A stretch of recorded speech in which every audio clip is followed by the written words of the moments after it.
Faraday's first law पढ़ लिए थे। आज क्या है? Faraday's second law of electrolysis. Clear? तो सबसे पहले तो मैं इसे समझाता हूँ, पहले इसे समझो, नहीं तो फिर दिक्कत क्या होगा, अच्छे ढंग से क्लियर ही नहीं होगा। तो पहले इसका फीलिंग आना चाहिए, पहले ये समझ में आना चाहिए ये कह क्या रहा है। Clear? Faraday's second law of electrolysis क्या है, पहले इसे समझना होगा। ठीक है, फर्स्ट लॉ क्लियर हो गया ना? बोलो, फर्स्ट लॉ क्लियर ना? बोलो। तो ये सेकेंड लॉ ऑफ इलेक्ट्रोलाइसिस में एक्चुअली क्या होता है, डिफरेंट इलेक्ट्रोलाइटिक सॉल्यूशन होता है। जैसे एक कंटेनर था फर्स्ट लॉ में, लेकिन इसमें ऐसा होगा, आपको क्या होगा, डिफरेंट इस तरह से इलेक्ट्रोलाइटिक सॉल्यूशन है। ध्यान से देखो, डिफरेंट इलेक्ट्रोलाइटिक सॉल्यूशन है और इसमें हम लोग इसी तरह से पीटी का इलेक्ट्रोड, इनर्ट इलेक्ट्रोड का ही यूज करेंगे जैसे फर्स्ट लॉ में किए थे। कोई डिफरेंस नहीं होगा, सेम ही है, सिर्फ सॉल्यूशन आपको क्या है, डिफरेंट है। तो आप ध्यान से देखिए कैसे मैं कर रहा हूं, बनाओ साथ साथ, फिगर भी बनाओ। ठीक है, यहां कनेक्ट किए, same quantity, if same quantity of charge is passed through different electrolytic solution, if the same quantity of charge is passed through different electrolytic solution, ये जो सॉल्यूशन है, ये जो सॉल्यूशन है डिफरेंट इलेक्ट्रोलाइटिक सॉल्यूशन है। तो different electrolytic solution का मतलब क्या हुआ, मान लो यहाँ पे हम लोग रख लिए ZnSO4 सॉल्यूशन, ध्यान दे रहे हो, और इसमें क्या है बोलो, AgNO3 सॉल्यूशन, AgNO3 का सॉल्यूशन, ये क्या है, ZnSO4 का सॉल्यूशन। तो डिफरेंट इलेक्ट्रोलाइटिक सॉल्यूशन है। तो कंटेनर है, एक में ZnSO4 सॉल्यूशन है और दूसरे में क्या है बोलो, AgNO3। बढ़िया से समझो, मैं पहले क्लियर कर देता हूँ, फिगर ड्रॉ किया हूँ, आप भी साथ साथ करो और समझने का कोशिश करो। जैसे ही समझ जाओगे, इसका मैंने क्या बोला, फीलिंग आना चाहिए। अगर ये समझ में आ गया तो प्रॉब्लम तो मैं बताता हूँ ऐसे ही उड़ जाता है, उसमें कोई दिक्कत नहीं है। तो ठीक है, तो क्या है, ये ZnSO4 का सॉल्यूशन है, ये किसका है, AgNO3 का, डिफरेंट इलेक्ट्रोलाइटिक सॉल्यूशन है। If the same quantity of charge is passed different electrolytic solution which are connected in series, ये सीरीज में कनेक्ट होना चाहिए। तो सीरीज कैसे समझोगे, बोलो कोई, सीरीज कैसे समझो, बहुत सिंपल है। पहले तो इसे कनेक्ट करो, जैसे ऐसे कनेक्ट करोगे, वायर से देखो ऐसे कनेक्ट किए। ये क्या है, कौन सा एंड था हमारा, एनोड पॉजिटिव, और ये क्या था, कैथोड पॉजिटिव।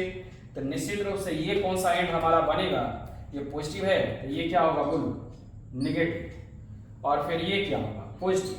तो आप ध्यान से देखो, ये पॉजिटिव नेगेटिव, पॉजिटिव नेगेटिव, ये सीरीज में कनेक्ट हो गया। दोनों सॉल्यूशन कैसे कनेक्ट हो गया बोलो, सीरीज में। जब सीरीज में कनेक्ट हो गया, उसे कनेक्ट कर लोगे, तब यहां same quantity of charge pass करवा रहे हैं दोनों में, वही है, देखो यहां से पास करवा रहे हैं। क्लियर? दोनों सॉल्यूशन में if the same quantity of charge is passed different electrolytic solution, then mass of substance deposited at respective electrode, यहाँ जो आपको डिपोजिट हो रहा है, यहाँ जो डिपोजिट हो रहा है, यहाँ जो डिपोजिट हो रहा है, कह रहा है respective electrode is directly proportional to their equivalent, अपने ही इक्विवेलेंट वेट का वो डायरेक्टली प्रोपोर्शनल होता है। That is called Faraday's second law. एक बार फिर से सुन लो, if the same quantity of charge is passed different electrolytic solution, then mass of substance deposited at a respective electrode is directly proportional to their बोलो equivalent weight, अपने ही equivalent weight का क्या होता है, वो डायरेक्टली प्रोपोर्शनल होता है। इसे हम लोग ऐसे करके लिख सकते हैं, मान लीजिए ZnSO4 में Zn यहाँ पे डिपोजिट हो रहा है, इसे अगर W1 कर लोगे और इसे W2 कर लोगे, यहाँ जो डिपोजिट हो रहा है इसे W2 कर लोगे, इसका इक्विवेलेंट वेट E1 है और इसका इक्विवेलेंट वेट E2 है। तो हम लोग लिख सकते हैं, क्या लिखेंगे बोलिए, W1 by W2 equal to क्या, E1 और बाई क्या, E2। यही था आपको फेराडेज सेकेंड लॉ का फार्मूला। अब इसे प्रूव भी कर रहे हैं, उसके लिए चिंता मत करो, स्टेटमेंट भी लिखेंगे, पहले समझ में आना चाहिए। सेम क्वांटिटी ऑफ चार्ज पास करवाए, क्लियर, डिफरेंट इलेक्ट्रोलाइटिक सॉल्यूशन में, और जो मासेज है इस इलेक्ट्रोलाइट का यहाँ जो डिपॉजिट हो रहा है, फिर इसका मासेज जो यहाँ पे डिपॉजिट हो रहा है, कह रहा है क्या, ये मासेज जो डिपॉजिट हो रहा है W1 अपने ही, देखो यहाँ पे क्या लिखा हुआ है E1, अपने ही इक्विवेलेंट वेट का क्या है, डायरेक्टली प्रोपोर्शनल है। तो W1 डायरेक्टली प्रोपोर्शनल क्या हो गया बोलो, E1। समझ में आ रहा है ना, ध्यान दे रहे हो ना, क्लियर। तो मुझे लगता आ गया समझ में। एक बार फार्मूला बोलो फिर से, W1 divided by W1 by W2 equal to E1 by E2। अगर मान लीजिए इसका कनेक्ट आप 3 इलेक्ट्रोलाइटिक सॉल्यूशन से कर रहे हैं, सेमी क्वांटिटी का चार्ज है और फिर एक कंटेनर को आप बढ़ा रहे हो, वो भी बहुत आसान है। यहीं से कनेक्ट कर दो, जितना भी कनेक्ट करोगे सीरीज में रहना चाहिए। मान लीजिए यहाँ तीसरा है, तो फिर मान लो इस तरह से मैं ले लिया ये कंटेनर, यहाँ भी इसी तरह से मैंने जोड़ लिया, ध्यान से देखो।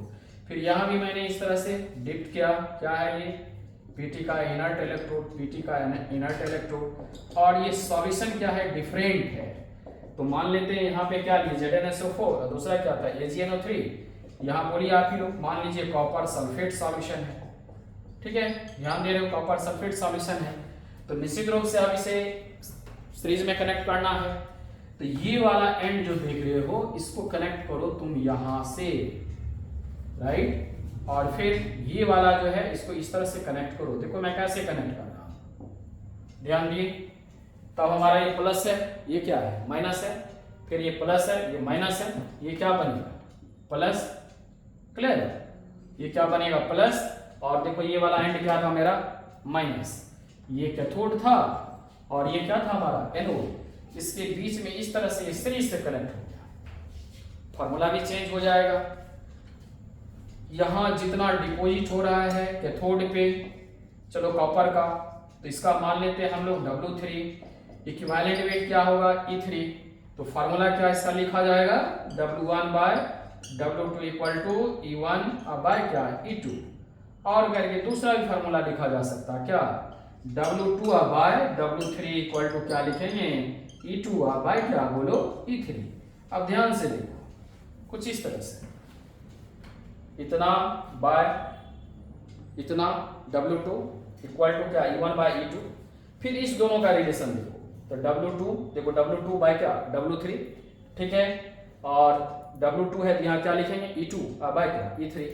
फिर आगे सेकेंड लॉ है। लेकिन ध्यान इसमें ये रखना है, आपको समझना ये है, तो same quantity of charge pass होना चाहिए डिफरेंट इलेक्ट्रोलाइटिक सॉल्यूशन में which are connected in series, clear. तो कुछ इस तरह से अगर ध्यान रखते हो तो मुझे नहीं लगता है इसका प्रॉब्लम भी आपको बहुत आसानी से बनेगा। मैं जो समझाने का कोशिश किया, जो ये Zn है, तो Zn किस तरह से टूटता है, करंट पास करवाओगे तो क्या टूटेगा बोलो, Zn2 प्लस प्लस क्या है, SO4 2 माइनस। फिर यहाँ पे बात करते हो Ag का, ये कैसे टूटेगा, ये टूटेगा क्या, Ag प्लस प्लस क्या, NO3 माइनस में। ये कैसे, ये किस तरह से आपको टूटेगा, ये कॉपर 2 प्लस प्लस क्या है, SO4 2 माइनस, इस तरह से। अगर इसका इक्विवेलेंट वेट निकालना चाहे, इक्विवेलेंट वेट में थोड़ा सा परेशानी रहता है, बहुत ही आसान है, कुछ है ही नहीं। जो उसका एटॉमिक मास है, जो चार्ज आयन है, जो उसका आयनिक मास है, उससे डिवाइड कर दो चार्ज से, उसका इक्विवेलेंट वेट निकल गया। जैसे मान लो Zn का निकालना है, तो Zn का कैसे लिख देगा, इससे क्या रिप्रेजेंट किए Zn का, देखो E1 की, तो E1 इक्वल टू क्या होगा, इसका मास कितना होता है Zn का, 65.3, इतना डिवाइड कितना से करेंगे, 2 से करेंगे, इसका इक्विवेलेंट वेट निकल गया। इसी तरह से Ag है, Ag को कैसे रिप्रेजेंट किया हम लोग, यहाँ पे, यहाँ जो डिपॉजिट हो रहा है देखो E2 से, तो E2 इक्वल टू क्या होगा, इसका मास बोलो 108 और डिवाइड कितना, इस पे चार्ज है 1 से डिवाइड कर देंगे, इक्विवेलेंट वेट निकल गया। इसी तरह से कॉपर है, कॉपर का भी हम लोग यहाँ पे कैलकुलेट कर सकते हैं। ये क्या है, ये क्या है बोलो, E3 इक्वल टू कैसे निकालोगे, इसका मास बोलिए क्या मास है कॉपर का, तो 63.5 और डिवाइडेड बाय क्या करोगे 2। तो क्या इसका इक्विवेलेंट वेट नहीं निकल गया, इसका इक्विवेलेंट वेट नहीं निकल गया, इसका इक्विवेलेंट वेट नहीं निकल गया। इक्विवेलेंट वेट निकालना कोई बहुत बड़ा बात नहीं है। हाँ, जब इक्विवेलेंट वेट आप पूरा पढ़ते हो तो थोड़ा सा है, मैं ऐसा नहीं कर रहा हूँ, लेकिन आप यहाँ पे इक्विवेलेंट वेट जो कैलकुलेट करने के लिए इसमें जो यूज होगा बहुत ही सिंपल है, कुछ है ही नहीं। आप उसके चार्ज को देख लोगे, चार्ज से डिवाइड कर दोगे, इक्विवेलेंट वेट निकल जाएगा, और इस तरह से रिलेशन रखोगे, कोई भी प्रॉब्लम बन जाएगा। अब बताओ क्या समझ में आया, बोलो, आया ना समझ में, ओके। तो थोड़ा सा इस बात को हमेशा ध्यान रखोगे, सेम क्वांटिटी ऑफ चार्ज पास करना है, जो डिफरेंट इलेक्ट्रोलाइटिक सॉल्यूशन है क्लियर? उसे कैसे रखना है बोलिएगा, सीरीज में कनेक्ट करना है। तो निश्चित रूप से जैसे ही सीरीज में कनेक्ट करेंगे, जो ये मासेज है यहाँ जो डिपॉजिट होगा अपने इक्विवेलेंट वेट का क्या होगा, डायरेक्टली प्रोपोर्शनल होगा। अपने ही इक्विवेलेंट वेट का क्या होगा, डायरेक्टली प्रोपोर्शनल होगा। देख लो डायरेक्टली प्रोपोर्शनल होगा, यहाँ देख लो डायरेक्टली प्रोपोर्शनल होगा, और यहाँ भी देख लो अपने इक्विवेलेंट वेट का, यहाँ मैंने W3 लिखा, देखो यहाँ पे अपने इक्विवेलेंट वेट का क्या होगा, डायरेक्टली प्रोपोर्शनल होगा। दैट्स इट, आ गया ना? क्लियर? तो फटाफट लिखो, 1 मिनट बस, मैं 1 मिनट से कम समय देता हूँ, ठीक है? 10 से 15 सेकेंड में समय देता हूँ, 23 से लिखो। Okay okay.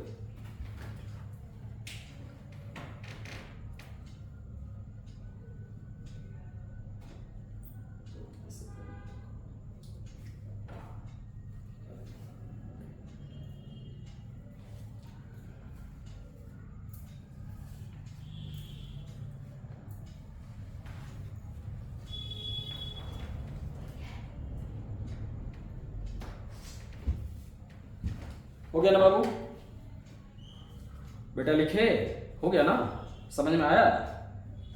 बिल्कुल, ओके ठीक है।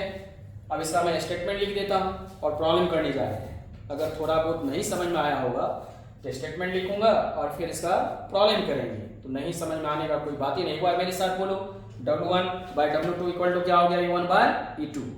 फिर अगर ये तीसरा भी कनेक्ट किए हैं तब फिर एक रिलेशन और आएगा, W2/W3 इक्वल टू E2/E3, और इससे हम लोग प्रॉब्लम बन जाएगा। तो चलो मैं इसे प्रूव करके दिखाता हूं।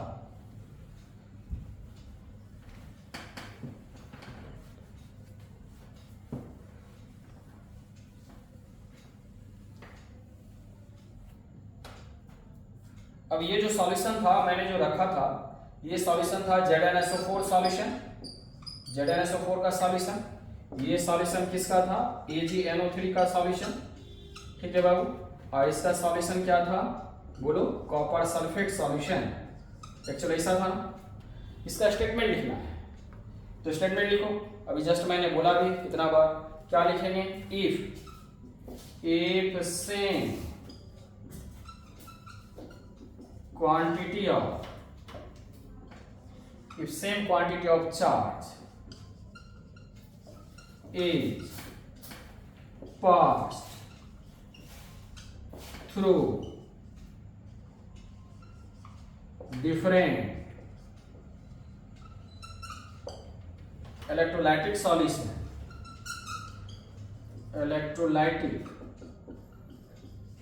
solution, different electrolytic solution, then या पहले which are connected, ये लिख सकते हो, solution which are connected in series, ठीक है, क्लियर स्टेटमेंट होगा। then mass of substance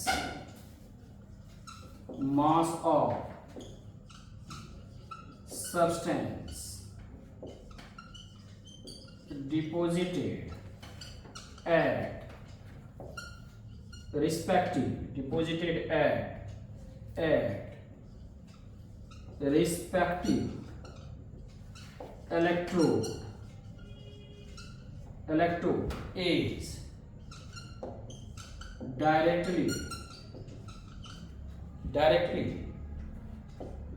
directly proportional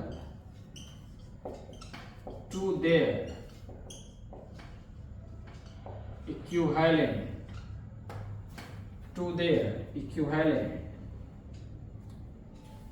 their equivalent weight। देखो यही है, is directly proportional to their equivalent weight if the same quantity of charge is passed through different electrolytic solution which are connected in series, then mass of substance deposited at respective electrode is directly proportional to their equivalent weight।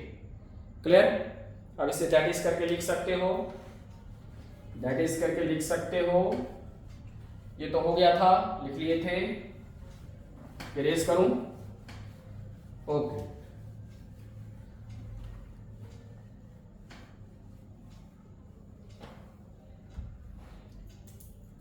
आप इसे that is करके लिखोगे। अभी just मैंने बताया W1 अब bye W2 equal to क्या होगा, E1 अब बाय क्या, E2, ठीक है। दूसरा हम लोग ये भी और करके लिख सकते हैं, और करके W2 अब बाय W3 इक्वल टू क्या लिखेंगे, E2 बाय, बोलो बोलिए जल्दी से, E3। देखो ना, W2 E2 W3 E3, clear. तो ये हमारा क्या है, फैराडेज फर्स्ट लॉ का फॉर्मूला। तो स्टेटमेंट भी क्लियर कर दिए, फॉर्मूला भी क्लियर कर दिए, अब कोई दिक्कत नहीं होना चाहिए, ठीक है। क्लियर, क्लियर ना, बोलो। अब इसे थोड़ा सा प्रूव कर दें, ठीक है। सेम क्वांटिटी ऑफ चार्ज, तो ले एक सिंगल नोटेशन दीजिए, लिखिएगा from first law of Faraday's, from first law of Faraday's हम लोग का क्या था, बोलो। W1 का रिलेशन क्या था, W1 इक्वल टू क्या लिख सकते हो, W1 किए तो यहाँ लिख सकते हैं Z1 मल्टीप्लाई क्या था, Q, same quantity of charge pass करवा रहे हैं, तो रिलेशन हम लोगों का ये होगा।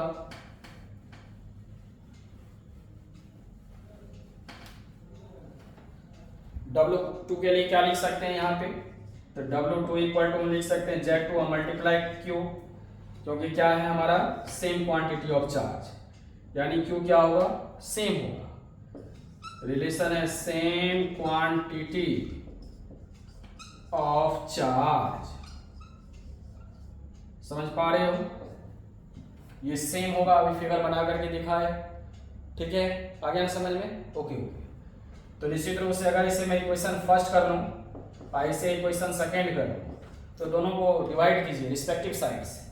आप लिखेंगे equation first divided by equation second with respective side, we get हम लोग को क्या मिलेगा, तो हम लोग कर सकते हैं W1 by W2 equal to क्या, Z1 अब बाय क्या, Z2 मल्टीप्लाई Q है, यहाँ भी Q है, सेम क्वांटिटी ऑफ चार्ज है, तो दोनों यहाँ से कट गया, और करके आप क्या लिख सकते हैं, बोलिए W1 by W2 equal to क्या, Z1 बाय Z2। समझ में आ रहा है, बोलो। यहाँ और करके हम लोग लिख सकते हैं W1 by W2 equal to Z1 का रिलेशन क्या था, E1 बाय F, तो E1 बाय क्या लिखेंगे, F, और डिवाइडेड बाय से क्या लिखेंगे, E2 बाय F। F क्या था, फैराडेज, नंबर ऑफ फैराडेज नहीं, Z का रिलेशन मैंने पहले बता दिया था, क्लियर ना।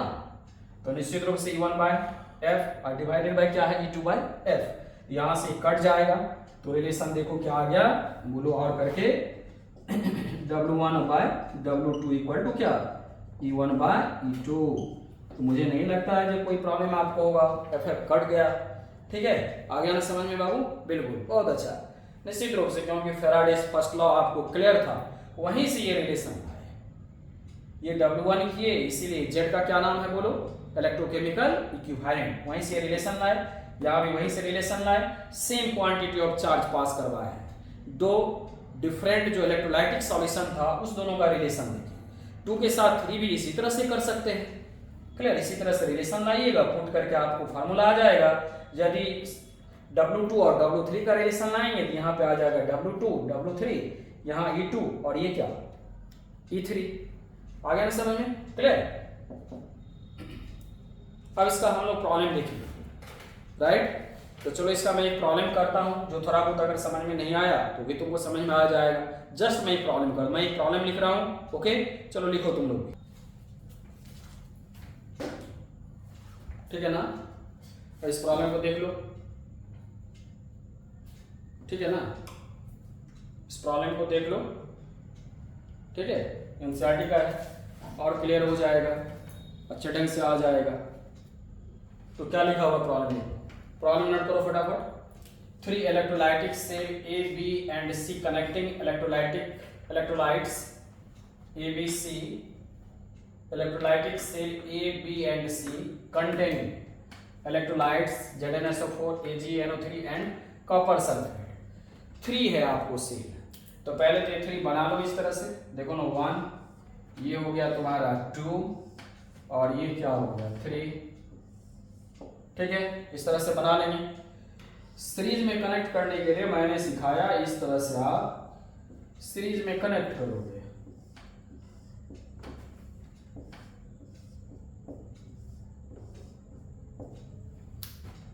यहां से देखो कनेक्ट किए, same quantity of charge pass करवा रहे हैं, सेम क्वांटिटी ऑफ चार्ज, ये तुम्हारा क्या है, इसे हम लोग एनोड बोलेंगे, इसे क्या बोलते हैं कैथोड, ठीक है। सीरीज में कनेक्ट करना है, सीरीज में कनेक्ट करना है, तो कैसे कनेक्ट करने के लिए मैंने बताया, इस तरह से, ये देखो सीरीज में कनेक्ट हो गया, फिर इससे कनेक्ट करना है, ये देखो सीरीज में कनेक्ट हो गया, प्लस है तो ये क्या होगा, ये एंड को क्या बोलेंगे हम लोग माइनस, ये क्या प्लस, ये क्या माइनस, ये क्या प्लस और ये क्या माइनस। फर्स्ट वाला जो ये कंटेनर है इसमें क्या है ZnSO4 ZnSO4 सॉल्यूशन, और इसमें क्या है बोलो, कौन सा सॉल्यूशन वहां रखा गया है, AgNO3 सॉल्यूशन, देख करके पढ़ो। उसके बाद क्या है कॉपर, क्या रखा गया बोलो, copper sulphate solution, copper sulphate solution, clear. Respectively which are connected in series, series में तो कनेक्ट कर ही दिया। ए स्टैटिक करंट ऑफ इतना एम्पियर पास्ड, जो करंट है वो same quantity of current, magnitude of current, इसमें 3 कंटेनर जो लिया गया है, तीनों में same quantity of current pass करवाया गया, was passed through them until इतना gram of Ag were deposited. इसका वैल्यू दिया हुआ है, मान लो इसका वैल्यू मैं यहाँ पे W1 कर लूँ, इक्विवेलेंट वेट क्या हुआ E1 जो मैंने पहले बताया, इसका वैल्यू यदि तुम W2 कर लोगे तो इक्विवेलेंट वेट क्या लिखोगे E2, ठीक है। यहाँ जितना डिपॉजिट हुआ, यहाँ क्या डिपॉजिट हुआ Ag, यहाँ क्या डिपॉजिट हुआ ये बोलोगे जस्ट मैंने बताया Zn, और यहाँ क्या डिपॉजिट होगा बोलिएगा कॉपर, तो यहाँ पे हम लोग क्या लिखेंगे W3 और इसका वैल्यू क्या होगा इक्विवेलेंट वेट में क्या लिखेंगे E3, ठीक है। तो ये जो वैल्यू है W2 वो दे रखा है, Ag were deposited at the cathode of cell B, उसका वैल्यू देख लो कितना है 1 कितना है बोलो 45, ये वैल्यू 1.45, एक से ही काम चल जाएगा हम लोग का। How long did the current flow, कितना समय तक ये करंट फ्लो होगा, टाइम निकालना है।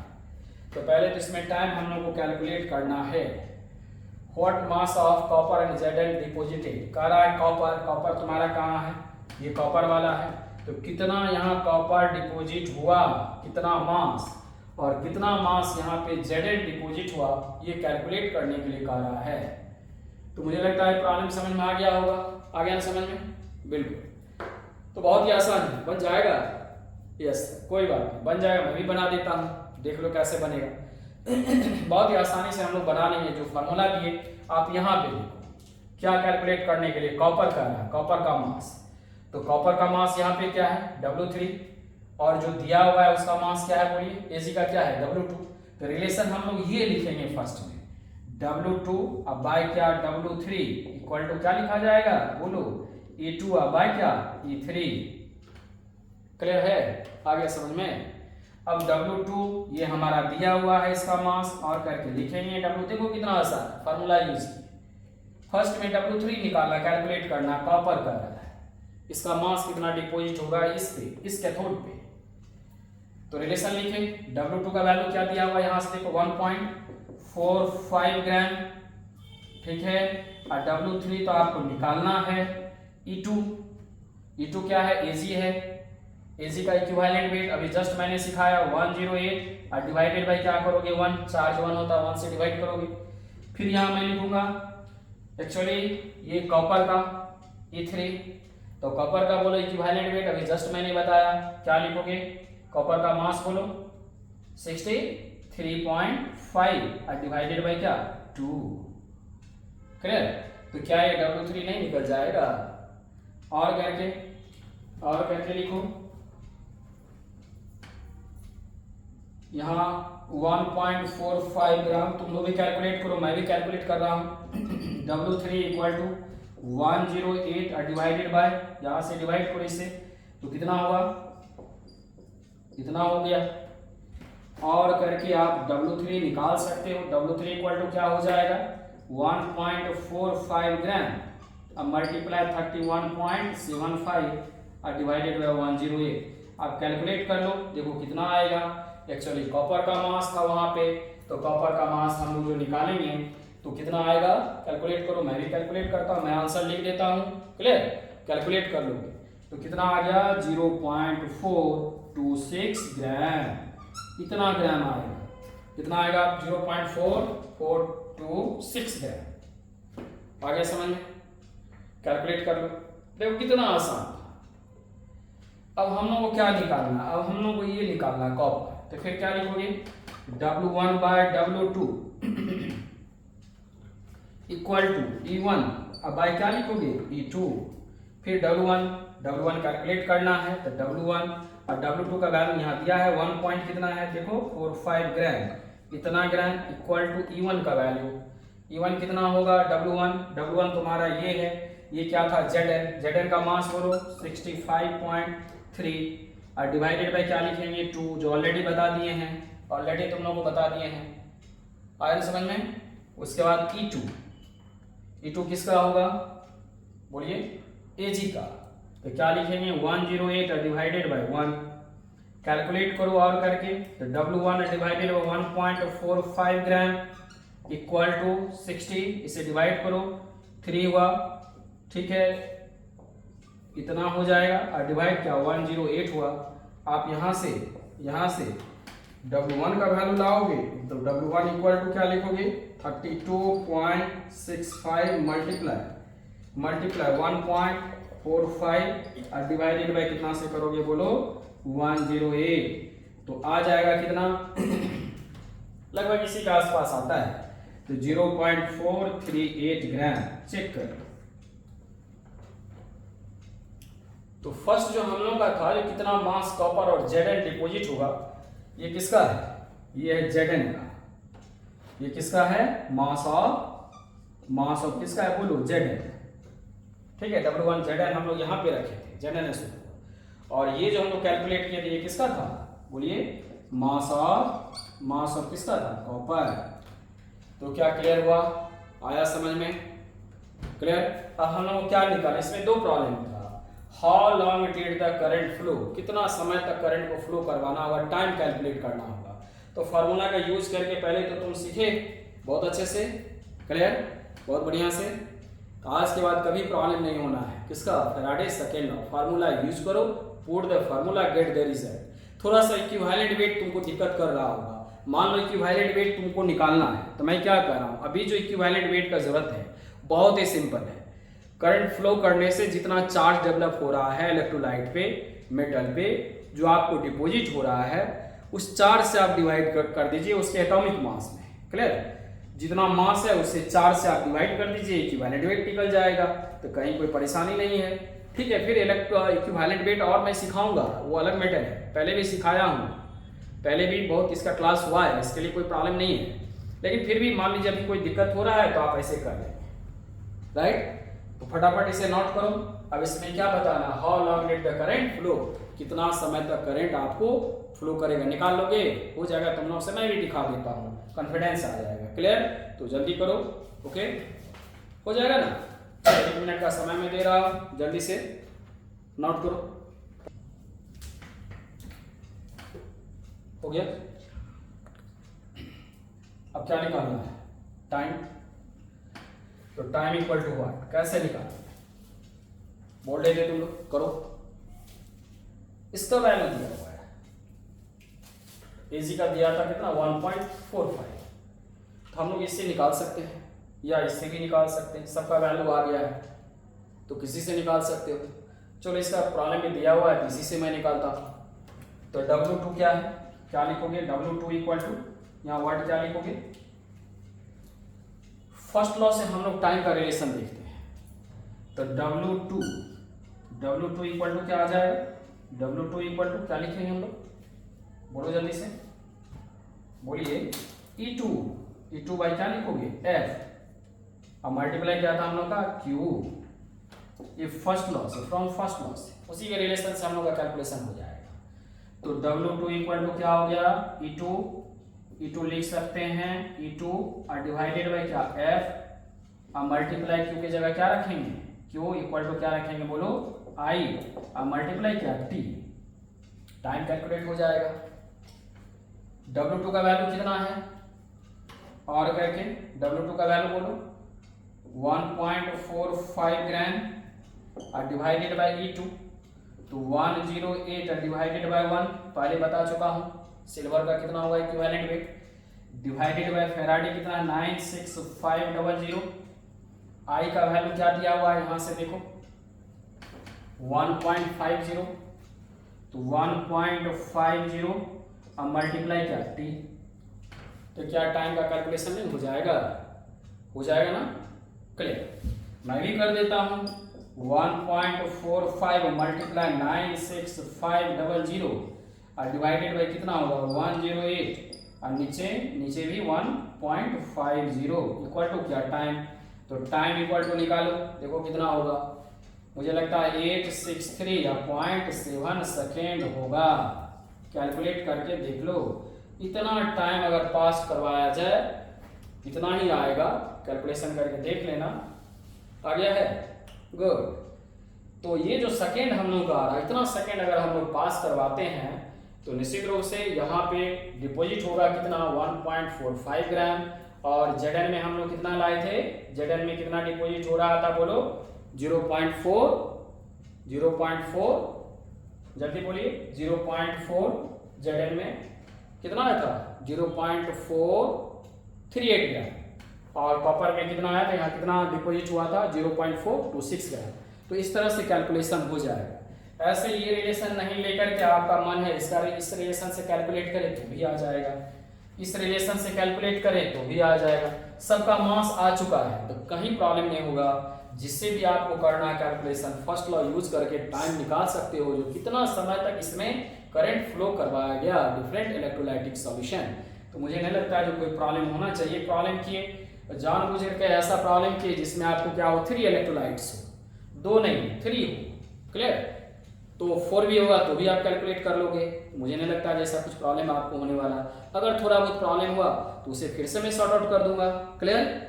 कुछ ना बोलो, क्लियर हो गया ना बढ़िया से, फेराडे सेकेंड लॉ, ठीक है, ओके ठीक है बेटा, आ गया ना, क्लियर हो गया ना, समझ में आ गया ना, बहुत अच्छा, वेल डन, क्लियर।